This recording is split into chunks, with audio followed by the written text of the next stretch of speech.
Hi friends, ലിനീസ് food കോർണറിലേക്ക് എല്ലാവർക്കും സ്വാഗതം. നമ്മളിന്ന് ചെയ്യാൻ പോകുന്നത് സ്പെഷ്യൽ ബീഫ് വിന്താലു ആണ്. ബീഫ് വിന്താലു അതുപോലെ എരിവിറച്ചി, മുളകിറച്ചി, വിനാഗിരി ഇറച്ചി എന്നൊക്കെ ഇതിനെ പറയും. അപ്പോൾ നമുക്കത് എങ്ങനെ ചെയ്യണമെന്ന് നോക്കാം. അപ്പോൾ അതിന് മുന്നേ എൻ്റെ ചാനൽ ഇതുവരെ സബ്സ്ക്രൈബ് ചെയ്യാത്തവരൊന്ന് സബ്സ്ക്രൈബ് ചെയ്തേക്കുക. തൊട്ടടുത്ത ബെല്ലൈക്കൺ കൂടി ഒന്ന് പ്രസ് ചെയ്യുക. പിന്നെ ഞാൻ എല്ലാ ദിവസവും രാവിലെ 6 മണിക്ക് വീഡിയോസ് അപ്ലോഡ് ചെയ്യുന്നുണ്ട്.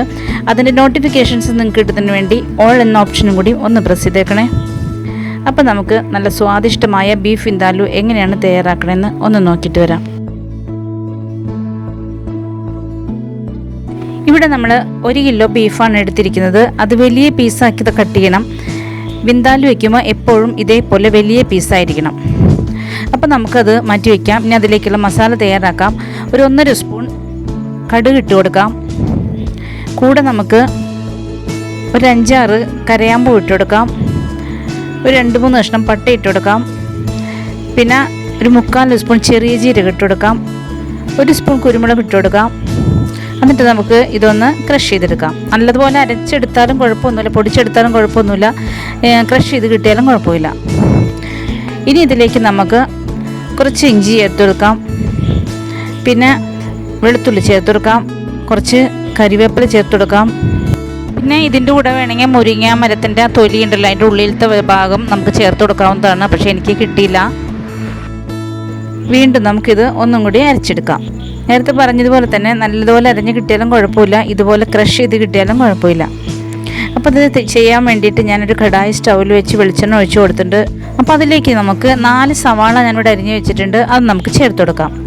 ഇതിൽ വേറെ ഇൻഗ്രീഡിയൻസും നമുക്ക് ചേർക്കാനില്ല. കാരണം സവാള വഴറ്റി കഴിഞ്ഞിട്ടുണ്ടെങ്കിൽ നമ്മൾ മിക്സിയിൽ ഒന്ന് ക്രഷ് ചെയ്ത് വെച്ചിരിക്കുന്ന ആ കൂട്ടുണ്ടല്ലോ, അത് ചേർത്ത് കൊടുത്താൽ മതി. കാരണം അതിലെല്ലാം അടങ്ങിയിട്ടുണ്ട്. വെളുത്തുള്ളി, ഇഞ്ചി, വേപ്പില, അതുപോലെ കുരുമുളക്, മസാലകൾ എല്ലാം തന്നെ അതിൽ അടങ്ങിയിട്ടുണ്ട്. അപ്പോൾ നമുക്ക് ഈ സവാള ഒന്ന് നല്ലതുപോലെ വഴണ്ട് വന്ന് കഴിയുമ്പോൾ അതിലേക്ക് നമുക്ക് ഈ നമ്മൾ മിക്സിയിൽ ക്രഷ് ചെയ്ത് വെച്ചിരിക്കുന്ന ആ ഒരു കൂട്ടിട്ട് കൊടുക്കാം.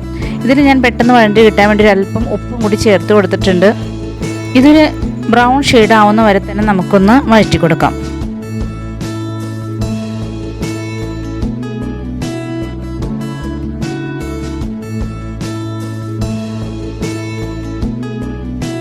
ഇനി ഇതിലേക്ക് നമ്മൾ ആ ക്രഷ് ചെയ്ത് വെച്ചിരിക്കുന്ന ആ കൂട്ട് ചേർത്ത് കൊടുക്കാം.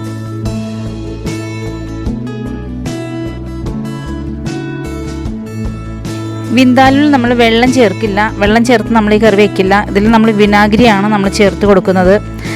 അപ്പോൾ ഇത് നല്ലതുപോലെ മൊരിഞ്ഞ് കഴിയുമ്പോൾ നമുക്കിതിലേക്ക് വേണ്ട മുളക് പൊടി, മഞ്ഞൾപ്പൊടിയൊക്കെ ചേർക്കണം. അപ്പം സാധാരണ മുളക് പൊടിയാണ് ചേർക്കാറ്. അപ്പോഴത്തെ എരിവ് കിട്ടും. എരിവിറച്ചിന്നും കൂടി ഇതിനെ പറയും. നല്ല എരിവുള്ളൊരു കറിയാണിത്. പക്ഷേ ഞാൻ കുട്ടികൾക്ക് കഴിക്കേണ്ടതുകൊണ്ട് ആ മുളകുള്ള ഒരു ലുക്കും അതുപോലെ എരിവ് അധികം ഇല്ലാതിരിക്കാൻ വേണ്ടിയിട്ട് കാശ്മീരി ചില്ലി പൗഡറാണ് ചേർത്തിരിക്കുന്നത്. ഇതിലേക്ക് ഞാനിപ്പോൾ 1/4 സ്പൂൺ മഞ്ഞൾപ്പൊടി ചേർത്ത് കൊടുത്തിട്ടുണ്ട്.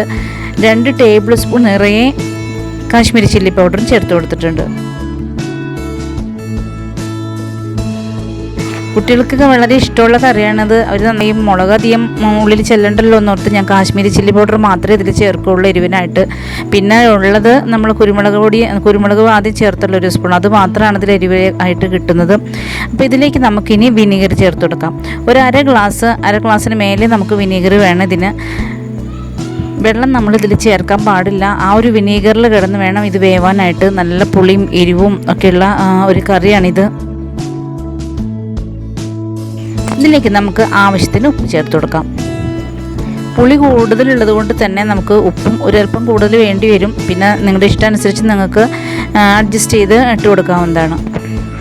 ഇതിലേക്ക് നമുക്കിനി നമ്മൾ കഴുകി വെള്ളം വലം വെച്ചിരിക്കുന്ന ബീഫ് ചേർത്ത് കൊടുക്കാം.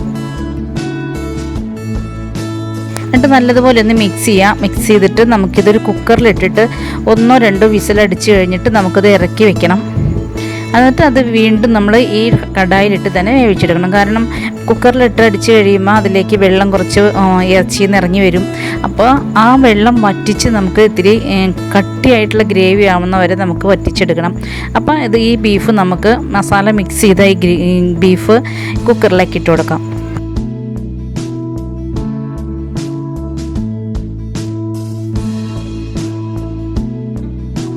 എന്നിട്ട് നമുക്ക് ഈ കടായി ഒന്ന് കുറച്ച് വിനാഗിരി ഒഴിച്ചിട്ട് കഴുകി ഒന്ന് ആ മുളകൊക്കെ ശരിക്കും ഇതിലേക്ക് ആക്കി കൊടുക്കാം. വിനാഗിരി ചേർക്കാൻ പാടുള്ളൂ, വെള്ളം ചേർക്കരുത്. വെള്ളം ചേർത്ത് കറിയുടെ അപ്പാട് ടേസ്റ്റ് അങ്ങ് മാറിപ്പോവും. അതുമല്ല ഇപ്പോൾ വിനാഗിരി ഇറച്ചി നമുക്ക് ഒരാഴ്ചയൊക്കെ എടുത്ത് വെച്ച് കഴിക്കാൻ പറ്റിയ ഇറച്ചിയാണ്. ഡെയിലി ഒന്ന് ചൂടാക്കി കൊടുത്താൽ മതി. പക്ഷേ വെള്ളം ചേർക്കുകയാണെങ്കിൽ പെട്ടെന്ന് കേടായി പോവും. വിനാഗിരി തന്നെ ചേർക്കണം.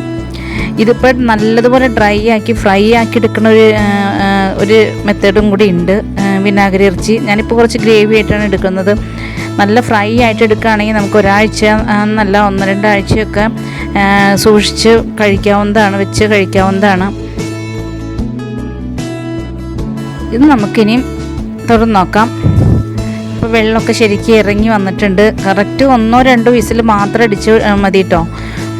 ഇത് നമുക്കിനി കടായിലേക്ക് ഒഴിച്ചു കൊടുക്കാം. കൂടുതൽ നേരം നമ്മൾ കുക്കറിലിട്ട് അടിച്ച് കഴിഞ്ഞിട്ടുണ്ടെങ്കിൽ ഇത് വിനാഗിരിയിൽ കിടന്ന് വേവണതാണ്. അതുകൊണ്ട് പെട്ടെന്ന് അങ്ങ് അലിഞ്ഞു പോകും. വിനാഗിരിയിൽ ഇപ്പോൾ നമ്മൾ സാധാരണ വേവാത്ത ഇറച്ചി അടുപ്പത്ത് വയ്ക്കുമ്പോൾ അതിലേക്ക് കുറച്ച് വിനാഗിരി ഒഴിച്ച് വെച്ചാൽ തന്നെ ഇറച്ചി പെട്ടെന്ന് വെന്ത് കിട്ടും. അതിനുവേണ്ടി അങ്ങനത്തെ ഒരു പ്രത്യേക ഒരു ഗുണവും കൂടി വിനാഗിരിക്കുണ്ട്. അപ്പോൾ നമ്മൾ ഇത്രയധികം വിനാഗിരി ഒഴിച്ച് വെക്കുമ്പോൾ പെട്ടെന്ന് അങ്ങ് വെന്ത് പോകും. അതുകൊണ്ട് കുക്കറിൽ 1-2 വിസിൽ മാത്രം അടുപ്പിച്ചിട്ട് ബാക്കി കടായിലിട്ടിട്ട് നമുക്ക് അതിൻ്റെ ആ ഗ്രേവിയൊക്കെ പറ്റിച്ചെടുക്കാം.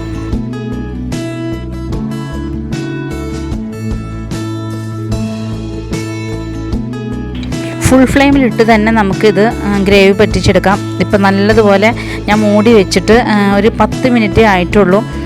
നല്ല ഫുൾ ഫ്ലെയിമിലാണ് ഇട്ടത്. നല്ലതുപോലെ വറ്റിയിട്ടുണ്ട്. നമുക്ക് കുറച്ച് ഗ്രേവി ആവശ്യമുള്ളതുകൊണ്ട് ഞാൻ ഇത്രയും ഗ്രേവിയിലാണ് ഞാൻ സ്റ്റവ് ഓഫ് ചെയ്യാൻ പോണത്. ഇത് വേണമെങ്കിൽ നമുക്ക് ഡ്രൈ ആക്കി ശരിക്കും ഡ്രൈ ആക്കി എടുക്കാവുന്നതാണ്. എന്നാലും വളരെ ടേസ്റ്റാണ്. ഇങ്ങനെ ഇറച്ചി വെച്ച് കഴിഞ്ഞിട്ടുണ്ടെങ്കിൽ എല്ലാവർക്കും നന്നായി ഇഷ്ടപ്പെടുന്ന ഒരു രീതിയാണിത്. അപ്പോൾ എല്ലാവരും ചെയ്ത് നോക്കുക.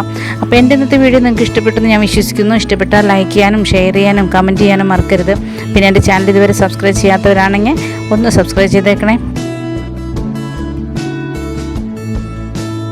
അപ്പോൾ നാളെ നമുക്കിതുപോലെ വ്യത്യസ്തമായ മറ്റൊരു വീഡിയോയുമായി വീണ്ടും വരാം. Thank you.